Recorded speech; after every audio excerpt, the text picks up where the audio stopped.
والسلام ارشاد فرماتے ہیں میری امت کو ایک ایسی چیز دی گئی ہے جو کسی امت کو پہلے نہیں دی گئی، اور وہ یہ ہے مصیبت کے وقت تم انا للہ و انا الیہ راجعون کہو۔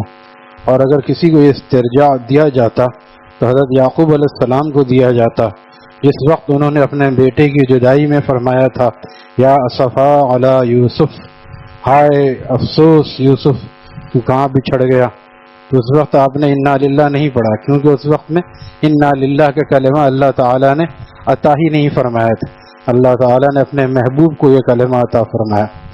علامہ آلوسی تفسیر المعانی میں فرماتے ہیں انا للہ و انا الیہ راجعون کے بعد یہ کہے اللہم اجرنی فی مصیبتی واخلف لی خیرا منہا۔ کوئی چیز نقصان ہو جائے، کوئی چیز ٹوٹ جائے، خدا نخواستہ موبائل چھن جائے، تو اس کے بعد یہ دعا پڑھے انا للہ پڑھنے کے بعد اللہم اجرنی فی مصیبتی۔ حسن حسین ایک کتاب ہے، اس میں ساری دعائیں موجود ہیں، ایک دفعہ لے لیں، زندگی بھر کی ساری دعائیں اس کے اندر موجود، چھوٹی بھی بڑی بھی۔ میں لکھا ہے یا تو یہ دعا پڑھیں وہ تھوڑی بڑی ہے، یا تو یہ پڑھیں اس سے چھوٹی ہے، یا تو یہ پڑھیں چھوٹی تین قسم کی دعائیں بعض دفعہ ہیں، اور اس میں یہ دعا میں نے خود دیکھی، یہ دعا موجود ہے اللہم اجرنی فی مصیبتی واخلف لی خیرا منہا۔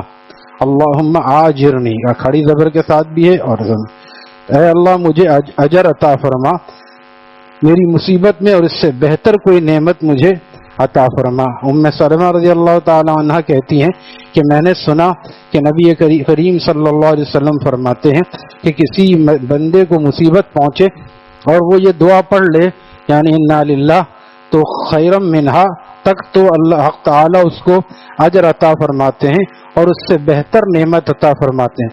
بس جب ابو سلمہ یعنی ام سلمہ کے شوہر کا انتقال ہوا تو انہوں نے اس کو پڑھا، حق تعالی نے ان سے بہتر عطا فرما دیا، یعنی ان کا نکاح جب صحابی سارے صحابہ مل جائیں تو بھی نبی علیہ السلام کے برابر نہیں ہو سکتے، لہذا وہ عام صحابی تھے، اور اللہ تعالیٰ نے ان کے انتقال کے بعد اس سے اچھا شوہر یعنی نبی علیہ السلام سے ان کا نکاح کروا دیا، تو پتہ چلا اس سے بڑی نعمت ان کو مل گئی، کیونکہ انہوں نے یقین کے ساتھ پڑھا تھا۔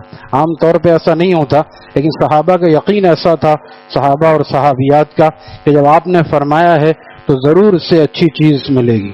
علامہ آلوسی فرماتے ہیں اولئک علیہم صلوات من ربہم، تو حق تعالیٰ نے جملہ اسمیہ سے بیان فرمایا جس میں اشارہ ہے ان نزول ذالک علیہم فی الدنیا والآخرہ، یعنی دنیا اور آخرت دونوں جہان میں اللہ تعالیٰ کی خاص اور عام رحمتوں کا صابرین پر نزول ہوتا رہے گا، ہوتا ہے اور ہوتا رہے گا۔ صابرین کون ہے؟ وہی گزر چکا ہے کہ جو گناہ پر صبر کرتے ہیں، جو طاعات پر صبر کرتے ہیں، فجر کی نماز جماعت سے پڑھتے ہیں، نیند کو قربان کرتے ہیں، پھر لا الہ الا اللہ کی تسبیح پڑھتے ہیں کہ دل نہیں چاہتا مگر دل کے خلاف یہ سارے کام کرتے ہیں، زکوٰۃ دینے کا دل نہیں چاہتا مگر زکوٰۃ دیتے ہیں، یہ ہے طاعات پر صبر۔ اور کوئی مصیبت آ جائے تو بھی اللہ تعالیٰ سے کی ناشکری نہیں کرتے، اور جزا فضا شور شرابہ نہیں کرتے، نوحہ نہیں کرتے، بلکہ صبر کرتے ہیں، رونا آ جائے رو لیتے ہیں لیکن صبر کرتے ہیں۔ ان سب کے ساتھ کیا ہوگا کہ اللہ تعالیٰ کی خاص اور عام رحمتوں کا نزول ان پر ہوتا رہتا ہے۔ حضور اقدس صلی اللہ علیہ وسلم کی اس حدیث سے اس اشارے کی تائید بھی ہوتی ہے جس کو روح المعانی کے مصنف نے اس مقام پہ درج کیا ہے، کہ فرماتے ہیں کہ جس شخص نے مصیبت پر انا للہ و انا الیہ راجعون پڑھا، اللہ تعالی شانو اس کی مصیبت کے نقصان کی تلافی فرمائیں گے اور اس کے عقبہ کو احسن کر دیں گے، اور اس کو ایسا نعم البدل عطا فرمائیں گے جس سے وہ خوش ہو جائے گا۔ جس کی یہاں فرمائے کہ جس کے یہاں کوئی صدمہ اور غم پہنچ جائے وہاں حاضر ہونا اور کچھ تسلی کے کلمات پیش کرنا، تعزیت اس کو کہتے ہیں۔ آج کل تعزیت بھی ہم لوگ نہیں جانتے، ہم لوگ جو ہے نہ تعزیت جانتے ہیں اور نہ آپ علیہ السلام نے عیادت فرمائی۔ عیادت کیا کرتے؟ جا کے بیٹھ گئے تو بیٹھ گئے، اور اس سے کیسے یاد، ارے اتنا خطرناک مرض ہو گیا فلانے کا تو ہوا تو اس کا تو انتقال ہو گیا، یہ عیادت نہیں ہے۔ عیادت میں اس کو اچھی بات کہے، اس کے لیے دعا کرے اور کہے کہ لا باس طہور انشاءاللہ، تم اچھے ہو جاؤ گے. کینسر کا مریض اس سے بھی کہے تم اچھے ہو جاؤ گے. یہاں اچھے نہیں ہوگے تو وہاں تو ضرور اچھے ہو جاؤ گے، کیونکہ وہاں تو دوسری زندگی ملے گی، دوسرا جسم ملے گا. تو لہٰذا کبھی بھی مریض سے ایسی بات نہ کہے جو تشویش ڈالنے والی ہو یہ تو بہت خطرناک مرض ہے، بلکہ اس کو حوصلہ دے. ہاں جو اگر کوئی واقعی یہ ڈاکٹر ہے یا حکیم ہے، ان چیزوں کو جانتا ہے، تو ان کے گھر والوں کو وہ مشورہ دے دے کہ بھائی ان کے لیے یہ چیز صحیح نہیں ہے. یہ چیز ہمارے یہاں الٹا معاملہ ہوتا ہے کہ اس کو جو جا کے اور ڈرا دیتے ہیں. تو عیادت اس کا نام ہے. تو وہاں جا کے اس کے لیے دعا کرے اور اس سے دعا کی درخواست کرے کہ آپ بھی میرے لیے دعا کیجیے گا، کیونکہ حدیث شریف ہے دعاء المریض کا دعاء الملائکہ، مریض کی دعا فرشتوں کی دعا کی طرح قبول ہوتی ہے. لہذا مریض سے بھی دعا کی درخواست کرنی چاہیے. لیکن مریض کون جو کم از کم نماز تو پڑھ رہا ہو. آج کل مریض صاحب کیا کرتے ہیں، نماز چھوڑ کے ٹی وی دیکھ رہے ہوتے ہیں، ٹائم پاس کر رہے ہیں. لیاقت نیشنل میں گیا عیادت کے لیے، ہمارے دوست الحمدللہ جن کی عیادت کے لیے میں گیا تھا وہ ہمارے سلسلے کے مریدوں میں حضرت والا کے، تو وہ ان کا حالانکہ بہت خطرناک ایکسیڈنٹ ہوا تھا، بائک ایکسیڈنٹ، لیکن وہ عصر کی نماز پڑھ کے فارغ ہوئے تھے. تیمم کر کے انہوں نے بستر ہی پہ نماز پڑھ لی تھی. اور جو دوسرے اور صاحب کو دیکھا وہ کان میں واک مین لگائے ہوئے گانے سن رہے ہیں. وہ یعنی وہاں پہ ٹائم اس طرح پاس ہو رہا ہے. اس زمانے میں واک مین وغیرہ ہوتا تھا، اب تو موبائل ہے، اس میں ساری گندگی موجود ہے. لہذا کوئی اگر اس طرح ٹائم پاس کر رہا ہے کہ بیمار ہونے سے اس کی نماز چھوٹ گئی، جب تک ہوش و حواس ہے، فالج کا مریض بھی نماز پڑھے گا، ایکسیڈنٹ کا مریض بھی نماز پڑھے گا، بیٹھ کے نہیں پڑھ سکتا تو لیٹ کے پڑھے گا. لہذا اگر نماز نہیں پڑھے گا تو پھر وہ تو اللہ سے دور ہو جائے گا، پھر اس کی دعا کیسے قبول ہوگی. لہذا اس کو اس طرح ترغیباً پوچھنا چاہیے کہ آپ کھڑے ہو کے نماز پڑھ رہے ہیں یا بیٹھ کے پڑھ رہے ہیں، آپ وضو سے نماز پڑھ رہے ہیں یا تیمم سے. پھر وہ خود ہی کہے گا نماز تو بھائی 2 دن سے نہیں پڑھی. ارے بھائی کیوں نہیں پڑھی؟ نماز خدا نخواستہ بیماری ہے، اگر بلاوا آ گیا تو اسی حالت میں جائیں گے، بے نمازی کی حالت میں. لہٰذا آپ کو چاہیے کہ فوراً نماز پڑھیں. ایک دل کے مریض کے پاس میں گیا، میں نے پوچھا کہ ہاں 1 ہفتے سے تو نماز نہیں پڑھی. میں نے کہا بھائی آپ گھر والوں کو بتائیں.